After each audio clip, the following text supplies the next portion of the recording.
The Red Wings GM search continues to rage on as Chris Elliotte continues to look for his next general manager. But an NHL insider has just dropped a bombshell new report revealing some very interesting key details going into the search process and who will be the next general manager of the Detroit Red Wings. We're going to break down all of these new reports, who's going to be the next GM, some candidates that have been named that will surprise Red Wings fans, and much more in this episode of Red Wings Digest. But before we jump into all of that, guys, a quick reminder to hit that subscribe button.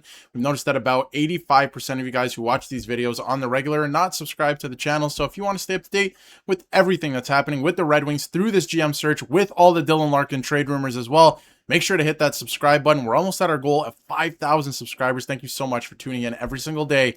And we read the comments. We appreciate all the discourse that's going on down there below because people are passionate. They want the Red Wings to make the right move. And you can see this from Helene St. James. Again, a person within the NHL, so an NHL source, has told the Free Press that Chris Elliotte hired a search firm. And we kind of knew this, but I want to get into some interesting details and a new report from Elliotte Friedman as well in this video. But to help determine who should replace Steve Yzerman as the general manager of the Detroit Red Wings. Now, it's believed that he is looking for someone to be analytically driven, which is a good thing. I think that's good news for Red Wings fans, and we covered that a couple days ago in terms of what the search would look like. Now, from Elliotte Friedman, a couple new reports, so buckle up here. There's been a lot of names out there. A person with a little bit of a different background, Jeff Greenberg, who, for those of you Detroit sports fans out there, know him as the general manager of the Detroit Tigers in the MLB, which is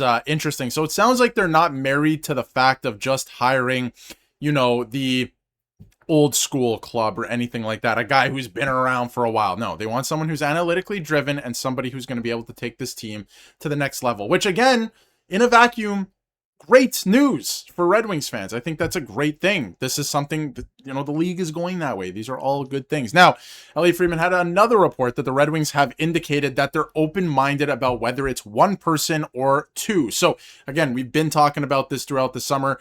Could it be just a GM? Is it going to be a president and GM, one role, or one person, I should say, or is it going to be president and GM? And we've been talking about, you know, Jim Rutherford. Maybe he is the president, and then you hire a GM under him who's younger, more analytically driven, and that could make some sense. So it sounds like the Red Wings are open to that, and they're trying to figure out that process.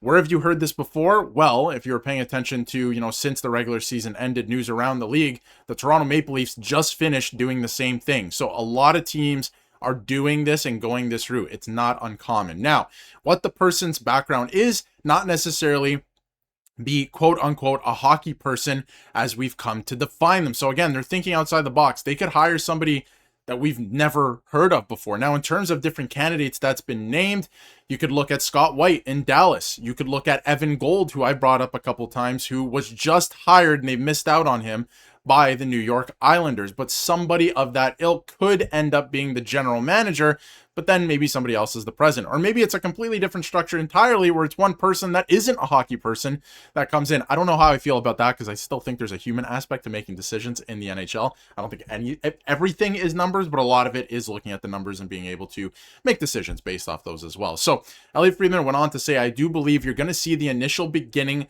interview process begin probably next week. And this new report just came out, or this one is specifically came out a couple days ago. So I would imagine start of next week, interviews are beginning. Now, what does that mean? This is not moving fast enough. That's what that means. And I've been talking about this on the channel for days at this point. This simply is not moving fast enough. At this rate, if interviews are beginning, you're going to have to go through probably second interviews, maybe in-person interviews, because a lot of these interviews might be over Zoom, right? They could be, you know, digital interviews. They could be virtual interviews. That was the word I was looking for. But, you know, it could be a lot of that. So you're going through an entire process here. It seems to me like the GM might be in place by September. Ladies and gentlemen, the season starts in September this year. It does not start, you know, 2 weeks into October anymore. The regular season, they're going to be playing preseason games 2 weeks into September. So it sounds to me they're going to have a 2-week window to sign Simon Edvinsson and to trade Dylan Larkin. We don't even know if Dylan Larkin is going to be traded yet, but that's a whole other bag of worms, and we talked about that ad nauseum in other videos as well. So that is that. Now, from NHL Rumor Report, among the names rumored previously to be the general manager, Sean Horkoff, who is currently in charge and cannot make trades. that would be interesting to me if they go through the whole process and then they end up landing on him and you wasted a bunch of time because he is overseeing it right now. That one's interesting to me. Chris Draper, have a field day in the comments. Let me know how you feel about that one. And Scott White, I've talked about him on the channel a lot, of course, the Dallas Stars. I think that'd be a good pick. That might be the pick that's left. If you're talking about combining an analytically driven person with being a hockey person, Scott White, in terms of everyone who's left that could be a good option that's relatively young, that makes sense to me. A guy who could build this back up a little bit and has built up, the Dallas Stars to a point where they are, in the mix every single season. Now, a couple other reports to get to. The Red Wings are using the firm, don't even know how to pronounce that, but to run the GM search. The firm is run by Len Perna, who used to work for Elliotte Sports. So this is the other thing that a lot of Red Wings fans are fired up about, that I wanted to bring up, and let me know how you feel in the comments below.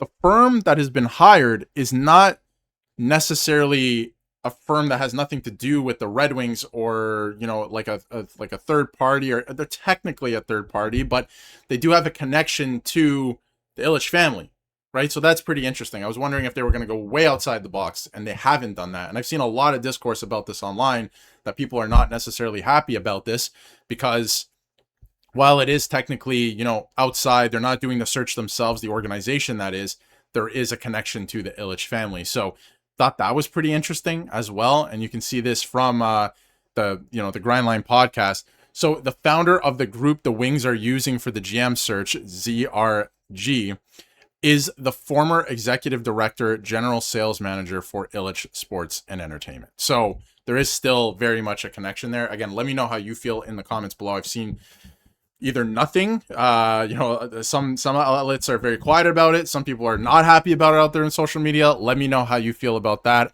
To me, it's interesting because there is that connection there. I would have liked, if you're going to go the search firm route, which other teams have done recently, maybe nobody with connection to the team. I don't know. It's interesting. Let me know how you feel about that. Last thing I'll mention in this episode is the Hockey Town word mark and center ice logo is back for next season. So that has fans pretty fired up as well. You can see that is what the center ice logo will look like. I know it's upside down. They just finished that was a picture from Twitter. I know they just finished it a couple days ago. This is the Red Wings 2026-2027 center ice design. And again, a lot of fans, let me know how you feel in the comments below, are really happy about this returning. And like fans have pointed out, slowly but surely, the more that they bring back from the Joe, the better the team gets, which I think is pretty funny. A lot of people have been outlining that on social media, that you bring back an actual goal horn and a few other things from the Joe, and then now you're bringing back the center ice logo. You're creeping closer and closer to the playoffs, but obviously have not made the playoffs. And while that is fun to make jokes about, that is not exactly why they haven't made the playoffs. It's because they're abysmal 5-on-5 and the roster is not that good yet. And speaking of roster, you need to get a general manager in place so he can finalize this roster, make the necessary signings that they still need to do in Simon Edvinsson, and of course, figure out what they're going to do with Dylan Larkin. Ladies and gentlemen, let me know how you feel in the comments below, and we'll see you for another video tomorrow.